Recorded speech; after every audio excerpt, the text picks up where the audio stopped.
কোরআন আপনাকে যেই মেসেজ দিচ্ছে, আজকে সারা পৃথিবীতে মানুষের মধ্যে যত হিংসা, যত জিজ্ঞাসা, যত হানাহানি, যত মারামারি, সারা পৃথিবীব্যাপী যত রকমের এই ফিতনা ফাসাদের সায়লাব সারা পৃথিবী বিস্তার করেছে। আপনি কোরআনের পাতা খুলে দেখেন, কোরআনের শুরু থেকে শেষ পর্যন্ত আপনি তালাশ করে দেখেন, সারা কোরআন শরীফের মধ্যে সারা পৃথিবীর মুসলমানদের সুষ্ঠু জীবন কিভাবে পরিচালনা করবেন, মুসলমানদের শুধু মুসলমানদের জীবনে নয়, পৃথিবীর প্রত্যেকটি মানুষের জীবন কেমন ভাবে সুষ্ঠুভাবে পরিচালনা করবে, কেমন ভাবে সুন্দর জীবন সে ধারণ করবে, জীবনের বর্তমান অবস্থা, এক সময় আমরা কোথায় ছিলাম, এখন কোথায় আছে, আবার কোথায় যাব, সব কিছু খুলে খুলে আল্লাহ পাক আমাদের জীবনের সমস্ত জরুরত কোরআন শরীফে বলেছেন। জোরে বলেন সুবহানাল্লাহ। সব কিছু আল্লাহ পাক কোরআনে বলেছেন। আজকে পৃথিবীতে যত রকমের ইজম তৈরি হচ্ছে, ইজম তৈরি হয় না নতুন নতুন, কথা বলেন, ইজম বুঝলেন তো, মতবাদ, কত হাজারো লাখো করোড় মতবাদ পৃথিবীর মানুষ তৈরি করেছে। তার মধ্যে বড় বড় যে সমস্ত মতবাদ গুলি আমরা জানি, পুঁজিবাদ, নাম শুনছেন না? পুঁজিবাদ, মার্কসিজম থেকে শুরু করে, সোশিয়ালিজম থেকে শুরু করে, তারপরে সেকুলারিজম থেকে শুরু করে কত ইজম আমরা পৃথিবীতে নাম শুনেছি। এখন পৃথিবীর সবচেয়ে বড় ইজম হচ্ছে বস্তুবাদী সভ্যতা, ম্যাটেরিয়ালিজম। বুঝছেন না? সবাই বুঝছেন না, আমি বুঝাচ্ছি। আনফরচুনেটলি ঘড়ি অত্যন্ত দ্রুত গতিতে এগিয়ে যাচ্ছে। কথা বলে আজকে না আমি সন্তুষ্ট হতে পারবো, না আপনাদেরকে করতে পারবো, সময়ের অভাব। সম্মানিত হাজিরিন, পৃথিবীতে যত ইজম তৈরি হয়েছে, ইজম বেশি দিন টিকে থাকেনি। যত রকমের ইজম পৃথিবীর মানুষ তৈরি করেছে, ডারউইন ইজম তৈরি করেছে, তুমি মানুষ নও, তুমি আসলে শিম্পাজি, ওরাং ওটাং বা বিভিন্ন প্রাণী থেকে, ব্যাঙ থেকে হয়েছো। আজকে পৃথিবীর ইন্টেলেকচুয়াল, পৃথিবীর এক শ্রেণীর বিজ্ঞ মানুষেরা, ইন্টেলেকচুয়ালরা ডারউইনের এই মতবাদকে ডাস্টবিনের মধ্যে ফেলে দিয়েছে। জার্মানের রাস্তায় হাঁটতে হাঁটতে, রাস্তার মধ্যে থেকে কাগজ কুড়াতে কুড়াতে, এই জার্মানের রাস্তায় বসে বসে একটা মানুষ, ইহুদি একজন সমাজবিজ্ঞানী একটা ফিলোসফি লিখেছে, ইজম লিখেছে। কি সেই ইজমের নাম জানাস? মার্কসিজম। ইহুদি একজন সমাজবিজ্ঞানী, কার্ল মার্কস নামক একজন ইহুদি সমাজবিজ্ঞানী। কার্ল মার্কস কোন ধর্মের ছিল? ইহুদি ছিল, ইহুদি। এই কার্ল মার্কস নামক ইহুদি সমাজবিজ্ঞানী জার্মানের রাস্তার এই কাগজ কুড়াইয়া কুড়াইয়া জার্মানের পথের ধারে ধারে বসে এই ইজম সে লিখেছে, নাম দিয়েছে মার্কসিজম। এই মার্কসিজম যেই দেশের মধ্যে প্রতিষ্ঠিত হয়েছে আপনারা জানেন, বেম্বু গার্ডেন এবং আয়রন গার্ডেন, বাঁশের প্রাচীরের দেশ এবং লোহার প্রাচীরের দেশ। জানেন আপনারা? শিক্ষিত বন্ধুরা নিশ্চয়ই বুঝে ফেলেছেন। যেই দেশে প্রতিষ্ঠিত হয়েছে সেই দেশের মধ্যে জিন্দিগিতে আর কোনোদিন মার্কসিজম ক্লাসে পড়ানো হবে না। সোভিয়েত রাশিয়ার মার্কসিজম ছাড়া তারা কিছুই বুঝতো না, সে টুকরা টুকরা হয়ে কত ভাগ হয়ে গেল। তারপরে ফিদেল কাস্ট্রো, সেদিকে কথা বলতে গেলে অনেক কথা, সেদিকে যাব না। মার্কসিজম আজকে অনেকে ডাস্টবিনে ফেলে দিয়েছে। এমনি ভাবে যত রকমের ইজম পৃথিবীতে তৈরি হয়েছে, এই ইজম আজকে অনেক ইজমকে মানুষ ডাস্টবিনে ফেলে দিয়েছে, রিজেক্ট করেছে। কোরআন কিন্তু কোনো ইজম নয়। ইজম বলা হয় কাকে?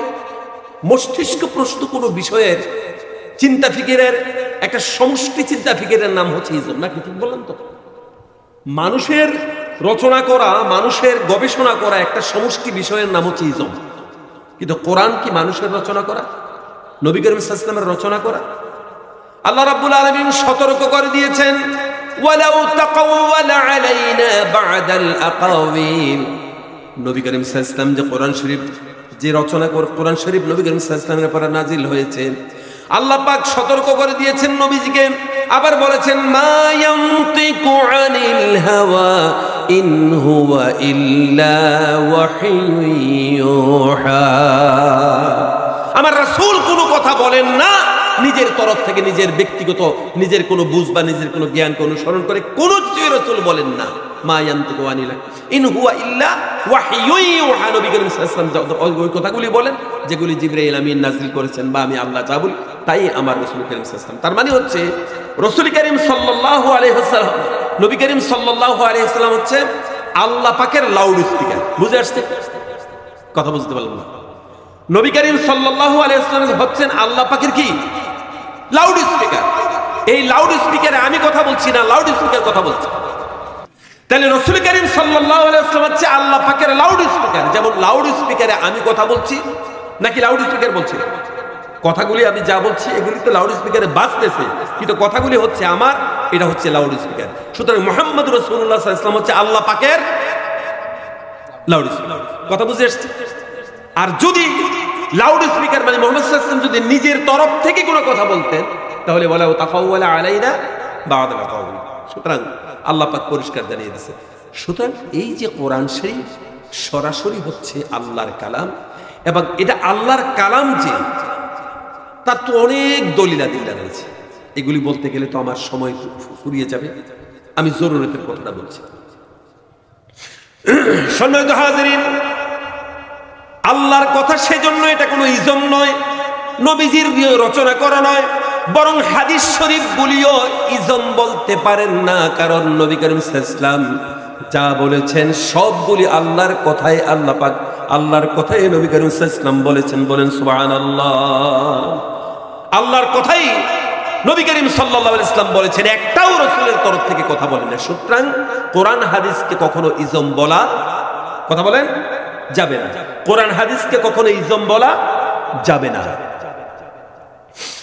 সম্মানিত হাজিরিন, এবার দেখুন ১৫০০ বছর আগে আল্লাহ রাব্বুল আলামিন কোরআনুল কারীমকে নাযিল করেছেন।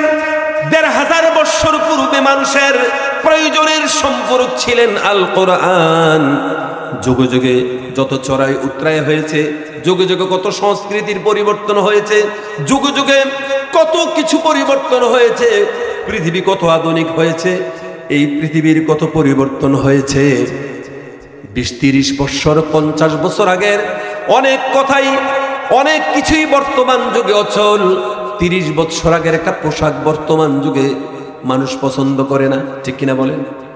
আজ থেকে ৩০-৪০ বছর আগের যেই পোশাকগুলি আমাদের জওয়ান ছেলেরা পরতো ৩০-৪০ বছর আগে আমরা দেখেছি, ওই সমস্ত খুব ওই সময় যে পোশাকগুলি যথেষ্ট মডার্ন ছিল, আধুনিক ছিল, ওই পোশাকগুলো যদি বর্তমান যুগে পরে আপনাদের এই রাস্তা দিয়ে কেউ যদি এই আল ফারুক মডেল এই মাদ্রাসার সামনে দিয়ে যদি হেঁটে যায়, তারা কি মানুষ কি বলবে? বলবে যে আপনার বংশের মধ্যে কি আপনি নিজেই পাগল নাকি সবাই আপনার মতন পাগল, এরকম বলবে না? পোশাকগুলি অচল হয়ে গেছে, ঠিক না? সম্মানিত হাজিরিন, ৩০ বছর আগের পোশাক যদি বর্তমান যুগে অচল হয়, এখনকার যুগের পোশাক হচ্ছে যত ছেঁড়া তত আধুনিক, ঠিক না? যত ছেঁড়া তত আধুনিক। আমাদের যুবক ছেলেরা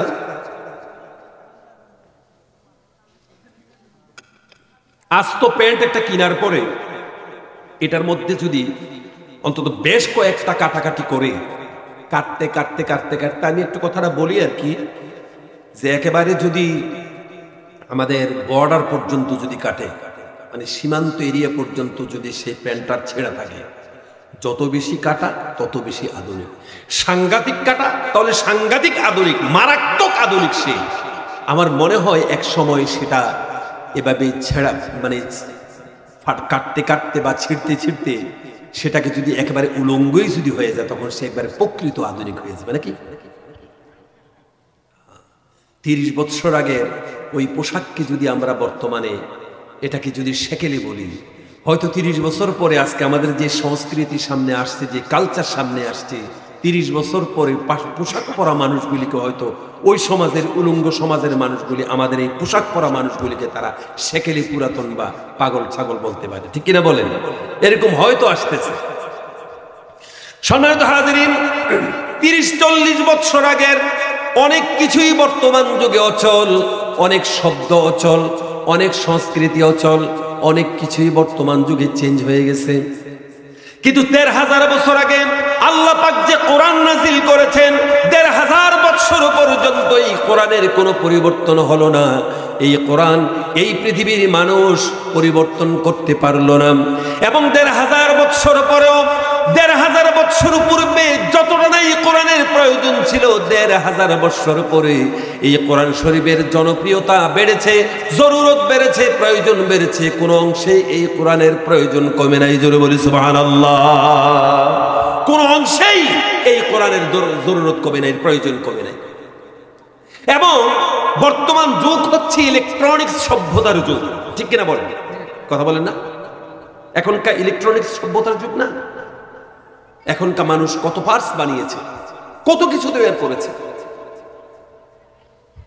সম্মানিত হাজিরিন,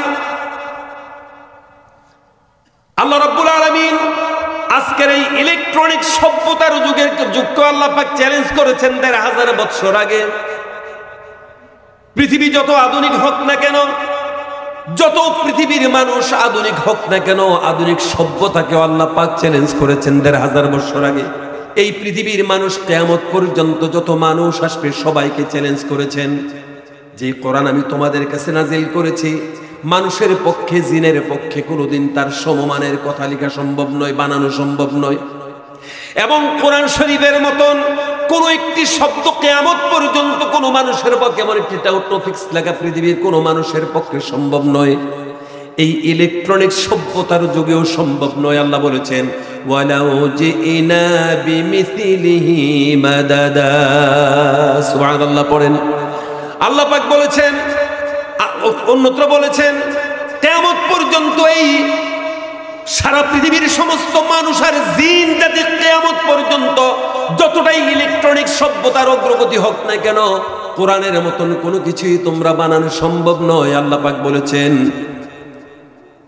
কুল্লা in জিতামাআতিল জিন্নু wall ins, Kulla in জিতামাআতিল জিন্নু ওয়াল ইনস, হে রাসূল আপনি বলে দিন সারা পৃথিবীর সমস্ত মানব জাতি আর জিন জাতি যদি এই কোরআনের মতন কোরআন যদি বানাতে চেষ্টা করে, আল্লাহ পাক বলেছেন কিয়ামত পর্যন্ত চেষ্টা করবে, এই কিয়ামত পর্যন্ত তাদের চেষ্টা ব্যর্থ হয়ে যাবে। কোরআনের মতন কোরআন মানুষের পক্ষে বানানো সম্ভব হবে না। জোরে বলেন সুবহানাল্লাহ।